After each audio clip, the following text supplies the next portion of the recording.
Aujourd'hui, on se retrouve pour une nouvelle vidéo, mais avant de rentrer dans le vif du sujet, je vais d'abord expliquer un peu où je suis et pourquoi je suis ici. Donc en ce moment, je suis dans le sud de la Belgique, pas loin de Orval, l'abbaye d'Orval. Si vous êtes belge, vous connaissez sûrement la bière d'Orval. Donc voilà, je suis près de l'abbaye où elle est brassée. Et donc pourquoi je suis ici? En fait, j'ai une maison de vacances dans la région et je suis donc venu passer une nuit ici pour rentrer du bois. Et donc je me suis dit pourquoi pas en profiter pour faire une vidéo. Donc c'est pour ça que je fais une vidéo maintenant. Donc cette vidéo sera sur la créativité. Donc pourquoi la créativité? Depuis toujours, la créativité a été importante pour moi. J'ai toujours passé beaucoup de temps à faire du dessin et maintenant je passe énormément de temps à faire de la vidéo et de la photo. D'ailleurs, je passe tout mon temps libre à faire ça. Et je me suis dit pourquoi pas en faire une vidéo parce que c'est quelque chose qui est selon moi très important. Et donc ouais, ça sera une petite vidéo sur la créativité. Premièrement, je vais parler de la motivation. Souvent, j'entends des gens autour de moi qui me disent j'ai envie de faire du dessin ou de la photo ou de la vidéo, mais qui me disent aussi j'ai pas le courage, je suis pas assez motivé, ou bien qui trouvent des excuses, par exemple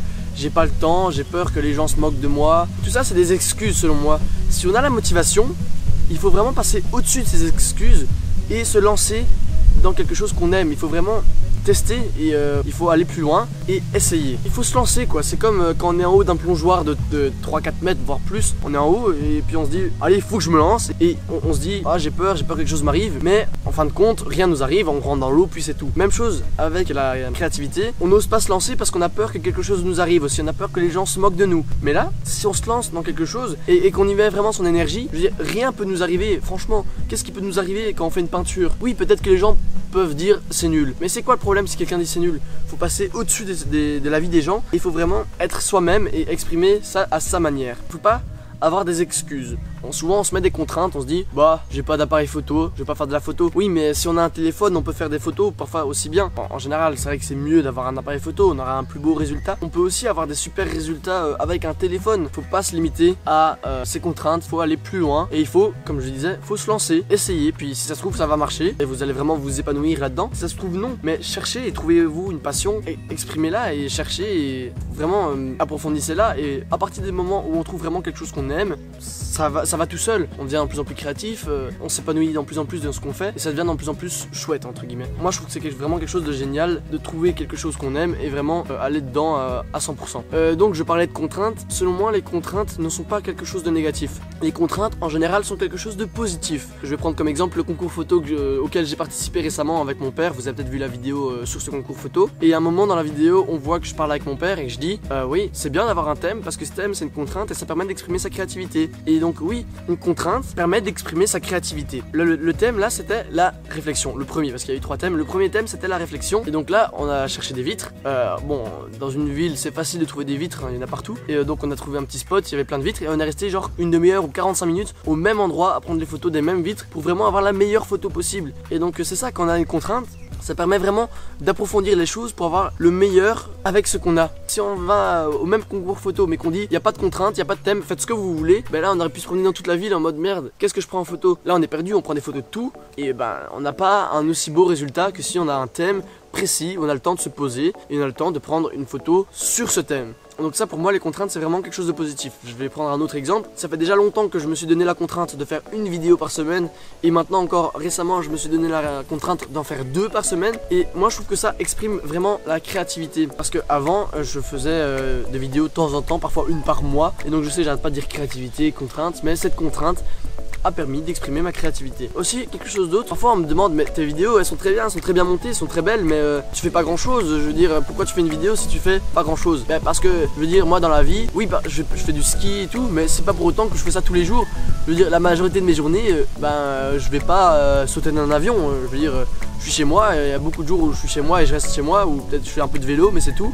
Et c'est pour ça que je filme ce que je fais. Je filme pas une fausse vie extraordinaire, je filme vraiment ma vie à moi-même et j'essaye de rendre intéressant ce qui ne l'est pas.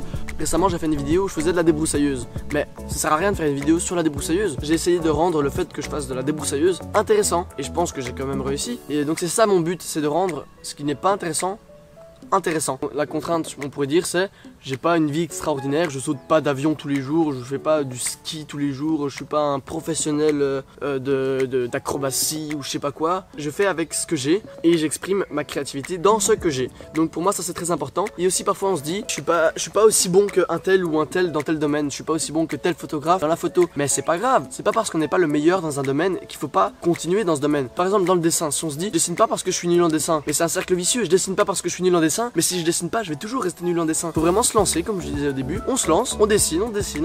Oui peut-être qu'au début c'est dur, c'est nul, on n'arrive pas à faire quelque chose de bon, mais on va s'améliorer, on va devenir meilleur. Et ce n'est pas le meilleur au début, on ne va pas l'être après. Bon je dis le meilleur, pour moi il faut pas être le meilleur. Si on est le meilleur, on peut plus rien apprendre de personne, bah à la fin on s'ennuie, on est là bon, j'ai fait le tour quoi, j'ai plus rien à apprendre. Bon il y a toujours un peu à apprendre mais beaucoup moins. Donc c'est pour ça que pour moi il ne faut pas être le meilleur. Il faut pas se dire je fais pas ça parce que je suis nul. Quelque chose d'autre qui est très important pour moi, qui selon moi devrait l'être pour tout le monde, c'est qu'il faut être satisfait de son travail. Moi quand je fais une vidéo, quand je l'ai finie, je suis content de ma vidéo, je me dis chouette, j'ai réussi ma vidéo, je suis fier et il faut être content de son travail. Si on est content de son travail, on va encore plus s'améliorer, on va être encore plus motivé pour la suite. Mais c'est pas pour autant qu'il faut être satisfait à 100% parce que si on se dit c'est bon, ma vidéo est parfaite, je suis le meilleur, j'ai tout réussi, ben on va pas s'améliorer. Et selon moi il faut toujours se dire je suis satisfait mais pas satisfait en même temps.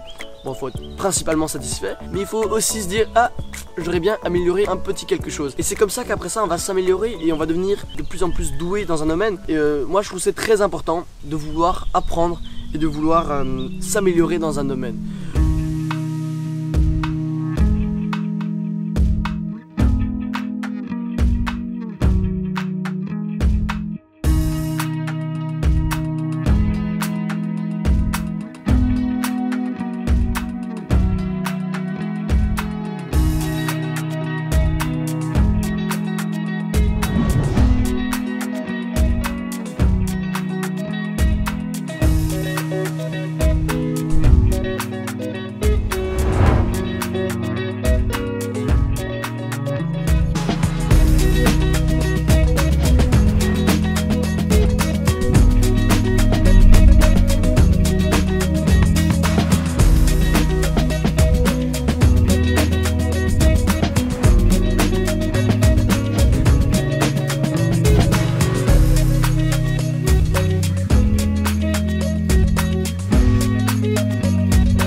Voilà, c'est ça qui va conclure la vidéo. J'espère vraiment qu'elle vous aura plu. N'hésitez surtout pas à mettre un commentaire pour dire si vous êtes en accord ou pas avec ce que j'ai dit et dire ce que vous en avez pensé. Et aussi, pourquoi pas, à me poser une question si vous en avez une. Et oui, n'hésitez pas à mettre un like, à vous abonner, puis à partager la vidéo, ça me ferait extrêmement plaisir. Et moi sur ce, je vous dis à la prochaine pour une nouvelle vidéo.